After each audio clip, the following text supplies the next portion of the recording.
Olá, queridos e amados irmãos, mais uma vez, Shalom, muito bem-vindo a todos vocês que nos acompanham através dessa gravação. Hoje vamos estar acompanhando ou dando continuidade à nossa série de estudos sobre Shalom Bait, ou seja, sobre a paz em nossa casa. E o tema de hoje está muito especial, e não que os outros estudos não sejam especiais, já que cada tema tem a sua importância.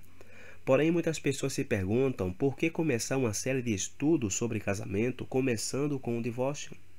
Porque nós já estamos no terceiro estudo dessa série falando sobre o tema do divórcio. Por quê? Pois para descartarmos justamente a ideia do divórcio. Então, a partir desse tema, vamos começar a construir nosso matrimônio, e é por isso que temos estado falando tanto o tema do divórcio. Então hoje vamos com a segunda parte com respeito ao tema específico sobre divórcio, separação ou perseverança. E o objetivo é justamente a gente analisar e tomar uma decisão com respeito ao futuro do nosso casamento, prevenir de uma vez por todas as possibilidades de uma separação ou de um divórcio por meio de um pacto matrimonial. Então hoje, vamos começar a ver aspectos práticos, concretos, de como evitar a possibilidade em um futuro de um divórcio. E por que eu disse que esse estudo ele é muito especial? É porque uma coisa é o que nós falamos acerca do divórcio, e nós sabemos a dor que o divórcio causa, principalmente aos filhos. Porém, eu particularmente só vejo por parte dos telespectadores. Nós temos visto casos de divórcio e alguns dos meus irmãos passaram pelo divórcio. Meus pais, graças a Deus, nunca se separaram, porém eles viviam antigamente em uma ameaça contínua de divórcio.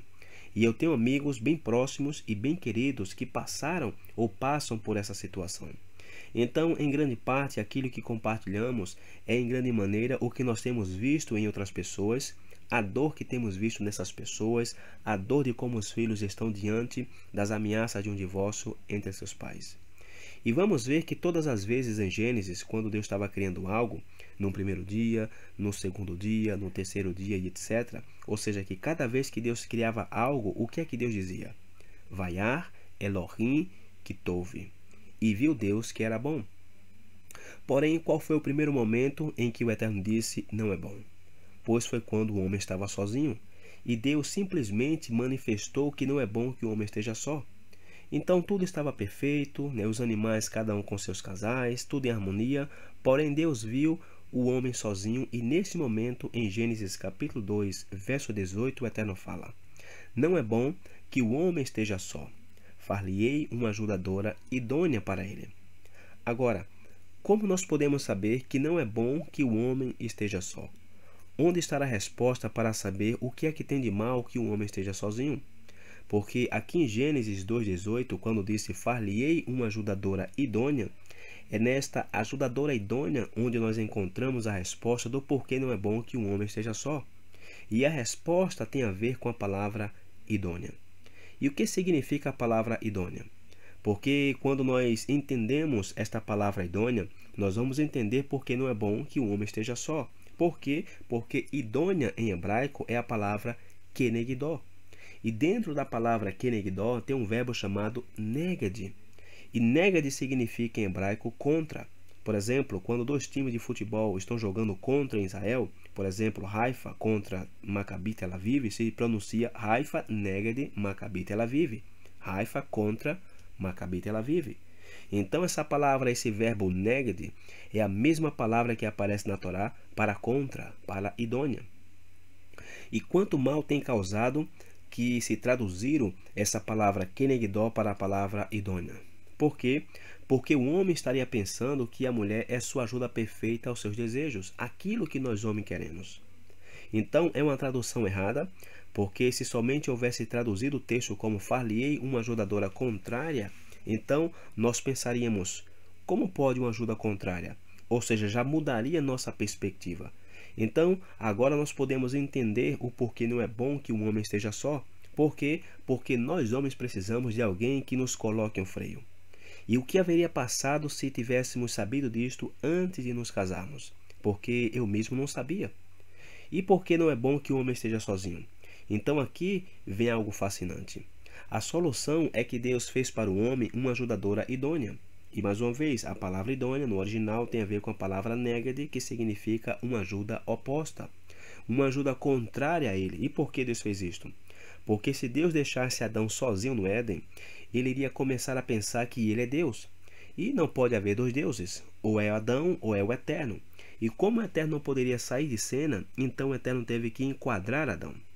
Então, para que o homem não pensasse que ele era um Deus, então o que é que o Eterno disse? Bom, eu vou fazer uma pessoa que vai estar lembrando todo o tempo ao homem, uma pessoa que vai estar dizendo a ele todo o tempo que ele não é Deus, que ele não se exalte tanto, que no trabalho ele possa falar alto com seus funcionários, com sua secretária, com seus subordinados, porém quando ele chega em casa, ele tem que chegar em casa mansinho. E isso é bem incrível porque muitas vezes nós vemos aí nas empresas, né, homens durões, são empresários duríssimos, e quando chega na empresa assim todo mundo se dobra, olha, chegou o chefe, chegou o patrão, cuidado. Porém quando ele chega em casa, ele chega mansinho, piano, igual um gatinho. E quando nós entendemos o porquê Deus criou o casamento, já rompe as falsas expectativas de que, eu vou me casar para ser feliz. Outras pessoas dizem, não, eu vou me casar para ter filhos.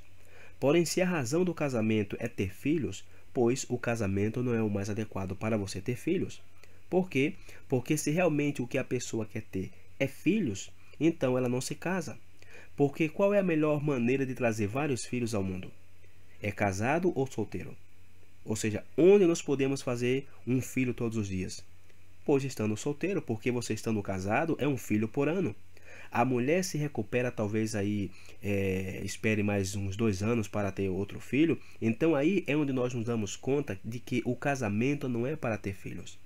E alguém também poderia dizer e pensar, bem, o casamento é para me realizar, o casamento é para que eu seja feliz.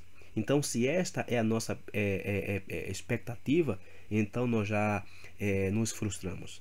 Então para que o casamento? Pois para romper o nosso orgulho. Para que nós homens não pensemos que nós somos deuses, para que não pensemos que nós sabemos de tudo, para nós termos alguém ao nosso lado, ao nosso pé do nosso ouvido, dizendo, olha, não seria melhor você fazer assim?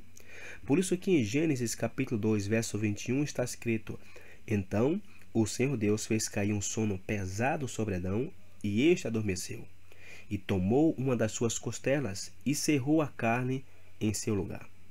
Então aqui vem algo interessante, porque para que serve o sono? Ou seja, para que nós dormimos? Qual é o propósito de dormir? Pois para a gente repor o desgaste físico.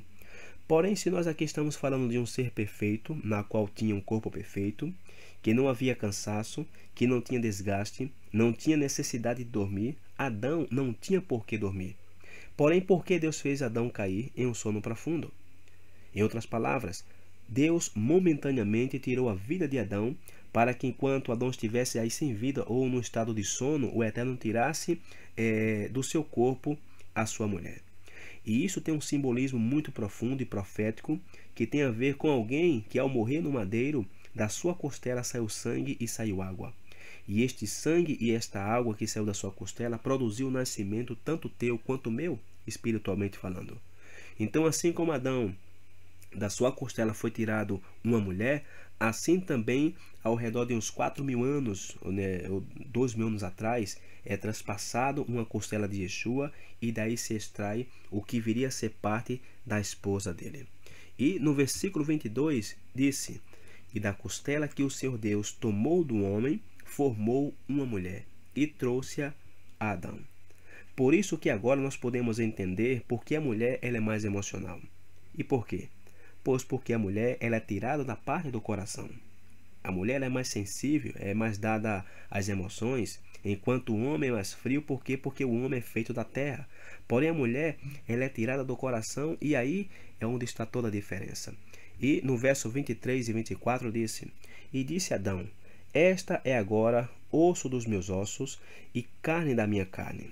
Esta será chamada mulher, porquanto do homem foi tomada. Deixará o homem o seu pai e a sua mãe, e apegar-se-á a sua mulher, e serão ambos uma só carne. Então aqui fala de 3 princípios que vão produzir no novo casal com o casamento.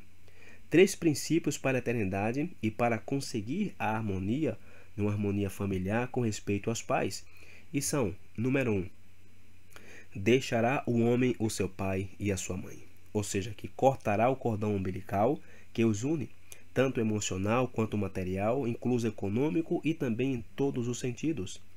E nós vemos que muitas vezes, né, que não tem esse deixará e que não tem esse desligamento, que é algo doloroso como tudo, às vezes produz mais problemas. E por quê?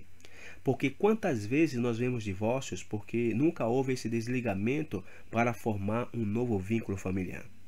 E aí nós temos que muitas vezes na casa nós vemos, né, está metida aí a sogra, o sogro, todos estão metidos no assunto. Então é uma mistura de famílias, porém o princípio do eterno é o que? Deixará. O segundo é unir-se, ou seja, ser um só, e o terceiro é permanecer. Agora, quando se fala aqui que deixará, não quer dizer que vamos esquecer dos nossos pais, que vamos abandoná-los, ok? Não quer dizer isso. Aqui está falando de não depender de maneira emocional do pai ou da mãe. Ou seja, de não molestar os pais, porque quando chegamos à maturidade, e inclusive até os animais fazem isso. Por exemplo, nós temos aí a águia, que quando ela vê os seus filhotinhos que já estão meio grandes, o que é que ela faz? Pois joga todos eles ao precipício. Então estão todos unidos, todos cômodos no seu ninho, aí no topo da montanha, e de repente chega a águia, agita o ninho, pega seus filhotinhos, joga do precipício para quê? Pois para que eles aprendam a voar. E aí nós vemos os filhotinhos gritando, né, já chegando a ser pensando que vão morrer aí no chão já espatifado. E aí de repente aparece a águia outra vez, os leva novamente ao topo da montanha, os solta de novo até que eles aprendam a voar por eles mesmos. Então eu vou te soltar. Eu não quero que você siga dependendo de mim emocionalmente. Por quê? Porque isto vai te fazer mal. Nem sequer economicamente. E por quê? Porque também traz questões, às vezes, de dependência, de autoridade, de conflitos de autoridade, quando existe um meio entre ambos, né, economicamente falando. Então vai haver um momento de deixar para que a pessoa comece a voar por ela mesma. E isso vai produzir a unidade e depois a permanência, e o propósito é esse, permanecer.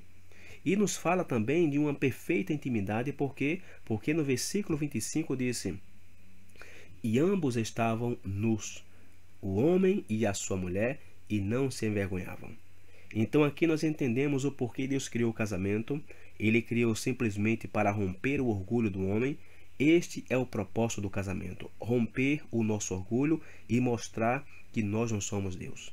E no processo de que o Eterno nos muda através do casamento, o processo em que nós vamos adquirindo humildade, pois então a mulher também vai mudando. E também há certos detalhes que Deus tem que estar fazendo com a mulher. Então, de entrada, este é o propósito de Deus acerca do casamento. E no livro de Eclesiastes, no capítulo 4, nos versículos 7 ao versículo 12 está escrito: e outra vez me voltei e vi vaidade debaixo do sol. Há um que é só, e não tem ninguém, nem tampouco filho nem irmão, e contudo não cessa do seu trabalho, e também seus olhos não se satisfazem com a riqueza, nem diz: para quem trabalho, eu privando a minha alma do bem? Também isto é vaidade e enfadonha ocupação. Melhor é serem dois do que um, porque tem melhor paga do seu trabalho. Porque se um cair, o outro levanta o seu companheiro. Mas ai do que estiver só, pois caindo não haverá outro que o levante. Também se dois dormirem juntos, eles se aquentarão. Mas um só, como se aquentará? E se alguém prevalecer contra um, os dois lhe resistirão. E o cordão de 3 dobras não se quebra tão depressa. Então aqui nós vamos ver aspectos, né, e principalmente sobre isso que nós acabamos de falar, um aspecto aqui sobre o casamento. Ele é um pacto criado por Deus para romper o orgulho de ambos. Por quê? Porque no processo de estarem contrário, neged, contra de ambos, vai produzir o quê? Pois o orgulho vai se romper, ok? E interessante que o número 2 diz: por outro lado, o aspecto não é entre 2, senão entre 3 partes. Então, uma vez que nós entendemos isto aqui, então nós vamos compreender que ao haver um contra contínuo, ambos têm que ceder em alguma coisa. E o ponto é, onde está o princípio? Quem é que tem que ceder primeiro? pois esses são aspectos que nós vamos estar vendo ao longo do estudo. E nós poderíamos aqui passar horas falando aqui sobre como a mulher vê o tema da sexualidade, já que a mulher vê esse tema muito diferente de como o homem vê, porque o homem vê o tema da sexualidade e quando o homem se depara com esse tema, ele vê que tem que fazer uma série de coisas para que ele possa merecer uma recompensa. E aí, neste momento, o homem já começa a ver de maneira negativa.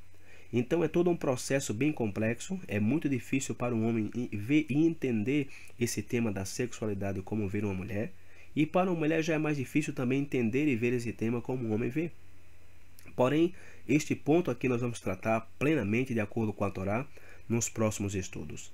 Então, o importante aqui é que nós temos que entender é que o casamento, ele é um pacto entre três partes.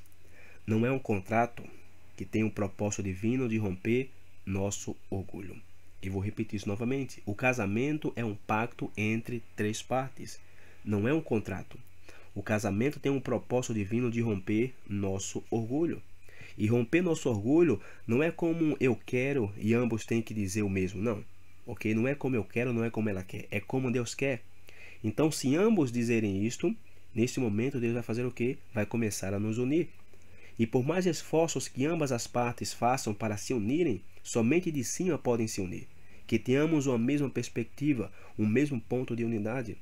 Então, quando estamos unidos em um mesmo sentido, em um mesmo ponto, e nossa maneira de pensar não seja saber o que opina a mulher ou qual é a opinião do homem, senão o que é que Deus disse com respeito ao casamento.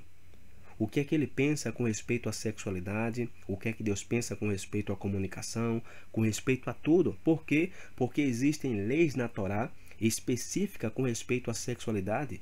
E nos próximos estudos vamos entrar nesse tema de acordo com a Torá. E é uma tristeza que a maioria das pessoas, tanto cristãs como aquelas que estão vindo a esse movimento das raízes hebraicas da fé, desconheçam esses princípios da Torá. Não saibam como se aplicam essas leis da Torá acerca do casamento. Então, esse estudo é justamente para que nós possamos entender que o matrimônio é um pacto entre três partes. Não é um contrato. O casamento tem um propósito divino de romper nosso orgulho. E vamos saber a diferença entre pacto e um contrato. No ponto A, um pacto ele se baseia em uma confiança mútua entre partes. Já o contrato se baseia na desconfiança. Por isso que o pacto é algo incondicional, ok? É no bom, é no mal, é na saúde, na enfermidade, na riqueza, na pobreza. Isso é um pacto. Agora, e o contrato como é? Pois, como vai se casar, já de entrada já se pergunta, vamos se casar como? Em comunhão de bem, em comunhão de bem separado. Então daí já está prevendo uma organização por meio das dúvidas. Vai que não der certo, pelo menos não sai com a mão vazia. Porém, o pacto não é assim. O pacto é algo incondicional, ou seja, é estar com a pessoa até a morte. E o ponto B disse, outra diferença é que o pacto se baseia em responsabilidade ilimitada. Quer dizer, não culpa a outra pessoa por algo. Assume toda a responsabilidade do êxito ou do fracasso do casamento. Já o contrato se baseia em limitações de responsabilidade, ou seja, cada um tem sua parcela. E o ponto C é o pacto não se pode ser violado se as circunstâncias mudarem, né? Porém, um contrato pode ser anulado por consentimento mútuo. Ou seja, num pacto, e quando Deus fez um pacto com Abraão e com a sua descendência, o Eterno não disse, olha, sempre quando vocês se portarem bem, ok? Ele não disse isso. Quando Deus fez um pacto com Abraão, e finalmente é pelo pacto que Deus fez com Abraão que o povo de Israel permanece, não é nem sequer pelo pacto com Moisés, porque se fosse pelo pacto feito com Moisés, o povo de Israel já não existia mais. Porém, em base ao que Deus tem preservado o povo de Israel? Em base ao pacto que ele fez com Abraão, já que Deus jurou a Abraão que abençoaria a sua descendência. Então se introduz a lei de Moisés e por amor a Abraão, a Isaac e a Jacó, Deus mantém o povo de Israel até hoje. Então, um pacto é igual. Um pacto é estar com a pessoa até o final, custe o que custar. É um pacto que se vai amar a outra pessoa, passe o que passar. E é interessante que a palavra pacto em hebraico é a palavra brit. Brit tem a ver com o verbo cortar. Também tem a ver com um convênio que se fazia na antiguidade, em que se cortava um animal em duas partes. Ou seja, porque brite tem a ver com cortar. Porque na antiguidade, quando se fazia um pacto entre duas partes, o que se fazia ao invés de se firmar um documento por escrito, ok? Por exemplo, se iria entregar os filhos para se casar com os filhos de outra pessoa, então literalmente se partia um animal em duas partes, colocava uma parte de um lado do animal, a outra parte do outro lado.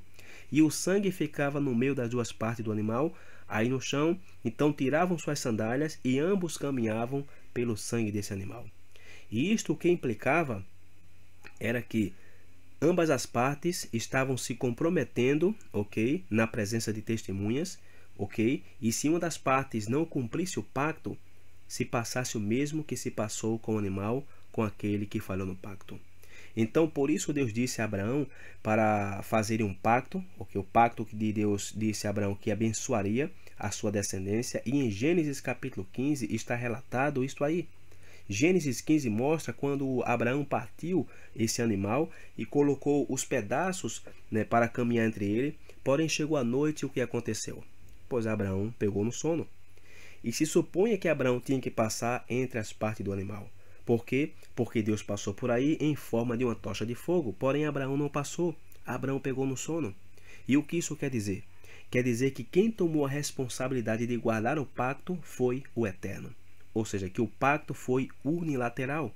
Ou seja, o propósito do Eterno, né, ele se comprometeu a cumprir sua parte no pacto e se comprometeu a cumprir a parte no pacto de Abraão. Quer dizer que se Deus falhasse, ok, e Deus não pode falhar, mas se por um exemplo Deus falhasse, ele mesmo se faria responsável. Porém, se Abraão falhasse, ele também tomou a responsabilidade de Abraão. Quer dizer, Deus se comprometeu que se Abraão ou que a sua descendência falhasse, de todos os modos, ele vai pagar as consequências. E com isso nós podemos entender o porquê ele teve que enviar seu filho Yeshua para morrer em uma cruz. Por quê? Porque ele assumiu a responsabilidade de infidelidade de Israel, pagou as consequências das transgressões das 12 tribos, o pecado e a maldade. E se há uma história que sintetiza o poder de um pacto e o poder de um amor tão grande, é o livro de Oséias, no qual Deus manda o profeta Osés se casar com uma mulher prostituta, uma mulher infiel, que foi embora várias vezes com seus amantes. Porém, depois Osés recebe uma ordem do Eterno, né, de outra vez atrás de Gomer, resgatá-la, tirar Gomer das mãos dos seus amantes e voltasse a perdoá-la e que pagasse um resgate por ela. E aí Osés se casou outra vez com Gomer. Agora, isto aí já é o amor sublime de Deus representado através de um matrimônio. E se nós nos damos conta, a mensagem central da Bíblia é a história de uma família. Ou seja, é o casamento de Deus com o seu povo Israel. Seu povo que ao longo da história tem sido uma esposa adúltera, tem sido uma esposa infiel. E apesar disto, Deus tem tido misericórdia do povo de Israel, perdoou uma e outra vez. Então, isto é um pacto entre... Ou seja, esse é o pacto ao qual nós estamos chamados a imitar. E é por isso que na carta aos Efésios, no capítulo 5, no verso 25, o apóstolo Paulo fala: Vós, maridos, amai vossas mulheres, como também o Messias amou a igreja e a si mesmo se entregou por ela. E a palavra igreja significa os chamados a sair fora, ou seja, os tirados fora das nações, ou seja, é o povo de Israel. E no verso 26 e 27 disse: para santificar, purificando-a com a lavagem da água pela palavra, para apresentar a si mesmo igreja gloriosa, sem mácula, nem ruga, nem coisa semelhante, mas santa e irrepreensível. Então, isto é um pacto, o nível mais grande de compromisso de um pacto. E ante um nível de amor assim, de um pacto assim, diante de um nível de amor incondicional, haverá possibilidade de um fracasso? Em que termina a Bíblia? Como termina o livro de Apocalipse? Com as bodas do Cordeiro, com o casamento do Messias com o seu povo redimido dentre as nações. Um povo que foi adúltero, um povo que foi infiel, um povo que foi idólatra, e que ao final diz que essa esposa será vestida de linho fino, branco e resplandecente. Porém, como isso é possível? Pois Deus purificou a sua noiva. Isto é o matrimônio. E ao que nós estamos chamados? depois a recriar o matrimônio. Por isso que na cultura hebraica, quando se faz uma cerimônia de bodas, e toda cerimônia de bodas ela tem um propósito de recriar toda a escritura. E nos próximos estudos nós vamos saber por que se usa um tapete branco no casamento judaico, por que se coloca uma roupa, por que se faz certos votos, por que se pisa em uma taça de cristal, por que se toca um shofar. Vamos entender o propósito que Deus criou o matrimônio, além de romper o orgulho, é de nos ilustrar, né? E de nos ilustrar o que? A relação de Deus com o seu povo Israel. Nós estamos chamados a justamente, caso for necessário, a fazer exatamente o que fez o profeta Oséias. Então, haveria a possibilidade de um fracasso assim com amor incondicional? Porque vemos em Apocalipse 19 que Deus, ele saiu com a sua, ou seja, ele acabou seduzindo e conquistando a sua esposa. Então, para terminar, devemos notar a diferença de um pacto formal, em que as pessoas se comprometiam e passavam pelo meio da parte ou de duas partes de um animal, simbolizando o seu voto ou a promessa de que estavam dispostos a enfrentar a morte do mesmo jeito que havia passado ao animal, se não permanecesse fiel ao pacto. O pacto que Deus fez com Abraão tem um sentido físico como espiritual e foi um pacto unilateral. Quer dizer que Deus se comprometeu a cumprir ambas as partes do pacto, tanto a parte de Abraão como a dele. E com isso declarou a sentença de morte sobre si mesmo no conceito de que, da agência divina de entregar seu filho, já que a descendência de Abraão não foi fiel ao pacto. Então, nós vemos que o amor ele é capaz de cobrir multidões de pecado.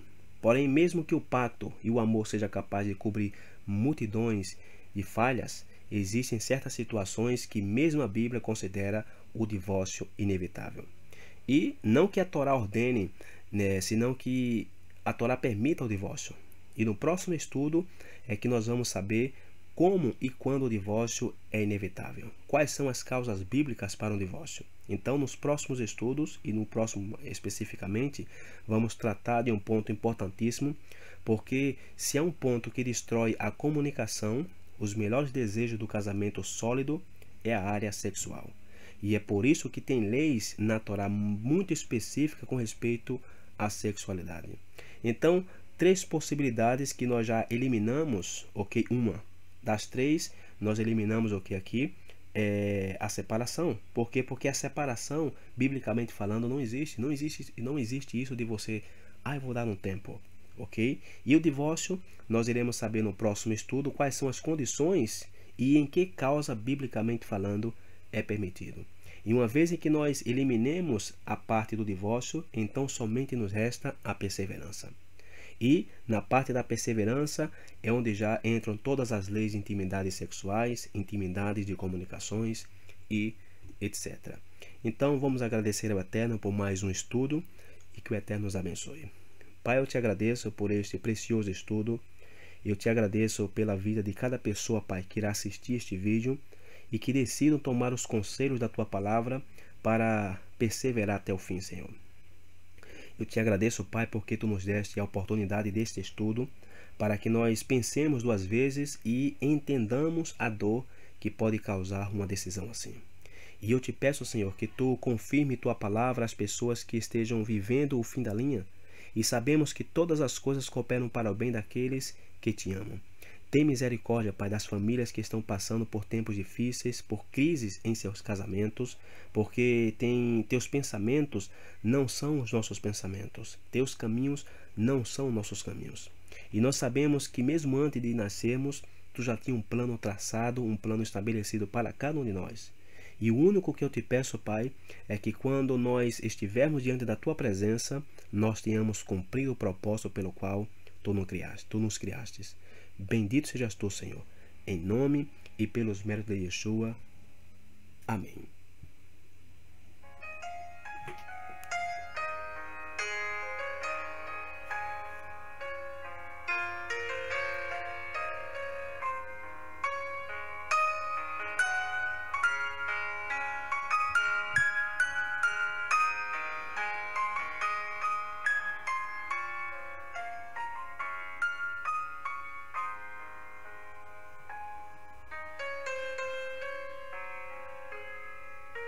Shalom.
nadar com o cheiro.